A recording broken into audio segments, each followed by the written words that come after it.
Your Highness Sheikh Mohammed bin Zayed Al Nahyan, Your Highness Sheikh Mohammed bin Rashid Al Maktoum, Your Excellencies, dear ladies and gentlemen. From the bottom of my heart, I greet you at the World Future Energy Summit, Future Energy. First of all, I would like to thank His Highness Sheikh Mohammed bin Zayed Al Nahyan for the invitation and exceptional friendly hospitality. I do congratulate all the present audience with the 10th anniversary of this summit.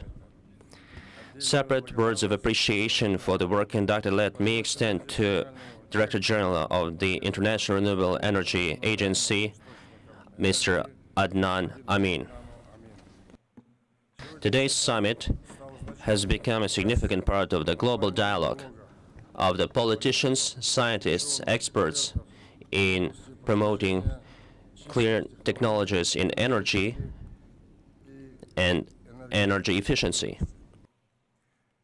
The experts already call it the diplomacy of clean energy. That's especially important given the functioning activities of the radical and new Paris Climate Agreement. The history of the World Summit is closely related with the name of the founding father of the United Arab Emirates, Sheikh Zayed bin Sultan Al Nahyan. His wisdom and farsightedness gathered us together today. We are witnesses of how the increased demand towards the hydrocarbons gradually decrease. In 2015, for the first time, the investments into the renewable energy sources as well as energy efficiencies equaled the level of the investments into the oil and gas. That's a big challenge for the traditional setting of the economy based on the consumption of resources. Today's summit will make a significant contribution into understanding the new trends in energy and their influence over our future. Dear participants of the forum, within the last 40 years, the production of energy increased by more than 250%. The main consequence of the growth in energy consumption is the global warming. The emission of CO2 into the atmosphere within the last 100 years 4 times is more than the volume within the period that the humanity had before. Today, no other country cannot live with the formula, develop now and we'll take care of ecology later. We acutely need the scenario of securing safe energy and ecological condition for the planet. Ideally, it should imply the minimal increase of temperature of the planet by not more than 1 to 2 degrees. The 21st century should be the epoch for breakthrough decisions and solutions in energy. An epoch that will define not only the further direction of the energy industry, but the fate of the planet for the thousands of years to come. The majority part of the world community understands the acuteness of the issue. The proof of that is the obligations undertaken by the countries within the Sustainable Development Goals of the United Nations up to 2030. However, the energy policy in the world is still multi-directional. In some resources-rich countries, we don't have lots of thinking about the consequences of their energy policy. In other countries, it is based on preservation of own resources and energy expansion towards the third countries. Such countries like Germany, Japan, Korea, Singapore, the Netherlands, given the lack of their own resources, they have to strengthen their renewables. First of all, due to those countries in particular, the technologies and the skills for using the renewables reached today's level.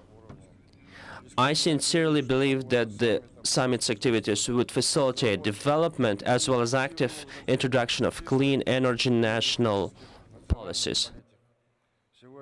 Today, the new renewable energy sources, new ones, are much more affordable than they were before.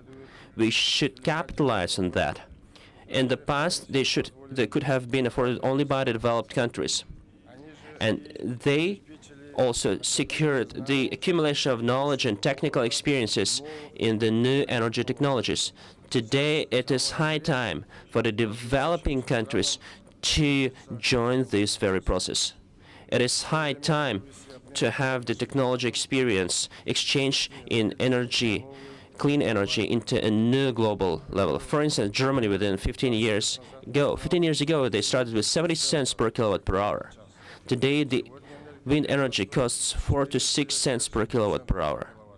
It is noteworthy to mention the influence of energy trends towards transportation. Electric cars today are gaining much more popularity and affordability. Many big cities of the world get to the clean public transport. Just recently, I learned that the Emirate of Abu Dhabi is studying the possibility of constructing the Hyperloop line. That's a vacuum technology-based train that can develop the speed up to 1,200 kilometers per hour. That's a new scientific progress in transportation. The Emirate of Dubai is working on implementing the unmanned taxi. Last year in Kazakhstan, we started our own production of electric cars, and we have the intention to expand the production. We also plan to launch the production of electric buses. Given that context, I would like to know the activities of the International Renewable Energy Agency, IRENA. It managed to unite the majority of the states under the motto of the renewable energies. I hope that many developing countries will support that movement. An important role in developing clean sources of energy should be up to the green finance. The market of green bonds high-rised within the last years, reaching the level of 70 billion US dollars. That is 6 times more than it was 3 years ago. In 2013, it was 11 billion.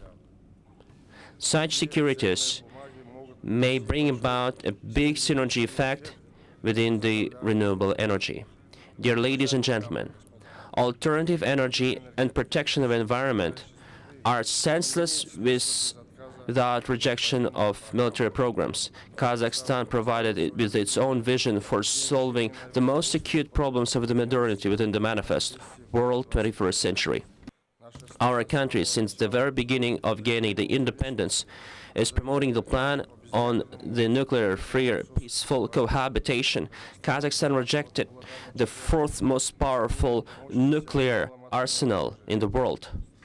Kazakhstan is an adherent member of using the peaceful atom. In 2015, within the International Nuclear Atomic Organization, made a decision on establishing the bank of the low-enriched nuclear fuel in the territory of the country. It's dedicated for those states who plan to have the peaceful atomic energy promoted. Overall, I see a big potential for developing the atomic energy. Today, we also study and activate the use of thorium as an alternative for uranium. In connection to that, the efficiency of the atomic industry can be significantly increased. This year, we and our partners from other countries will host the World Fair Astana Expo under the aegis and the motto, Energy of the Future. I'm sure that the exhibition will have all the breakthrough and cutting-edge technologies in the energy, and it will be a logical continuation for our today's summit. Expo 2017 will demonstrate what kind of technological potential the most developed countries have and where to goes the world energy. Today, 112 countries and 18 international organizations already confirmed their participation. In turn, Kazakhstan, with great interest, is monitoring the dynamic preparation for Expo 2020 in Dubai with the motto, Connecting Minds, Establishing, Creating the Future. After having the fair in our capital and based on its infrastructure facilities, we are going to have the new Astana International Financial Center. We already had negotiations with Dubai International Financial Center. We made an agreement to use its experience in Kazakhstan. Let me thank your country for your personal contribution in promoting that cooperation in that direction. While delivering the speech at the General Assembly of the United Nations, I offered by the end of the fair on its base also establish the International Center on Developing Green Technologies and Investment Projects under the aegis of the United Nations. The mutual cooperation between the Astana International Financial Center as well as the Center on Developing the Green Technologies should provide with an impetus for developing green bonds as well as Islamic finance in the region. In conclusion, I would like to note that the initiatives in promoting the clean energy are a good platform for cooperation. This summit should be giving a start for the new ways of interaction for the countries and the businesses in that area. I'd like once again to thank the leadership of the United Arab Emirates, Sheikh Mohammed, for excellent hosting of this summit and the exceptional friendly hospitality. Availing of the opportunity, I would like to congratulate the brotherly nation of the United Arab Emirates with the 45th anniversary of establishing the Emirates. Of course, we as the closest nations, the closest countries, as the close partners, very much felt the problem and tragedy of your citizens, Kandahar, and that's why we render in a great way the condolences, sincere condolences to the people of the United Arab Emirates and the families of the people. Let me thank you and wish the fruitful discussion and having good recommendations on the issues. Kazakhstan is a state that is among 10 biggest countries in terms of the oil reserves. The perspectives are much higher in the future in gas as well as other mineral resources. However, we actively manage and support the topic of today's summit. As you can see, our expo would be under the same topic as well. I wish all the best to all of you. Thank you very much for your attention.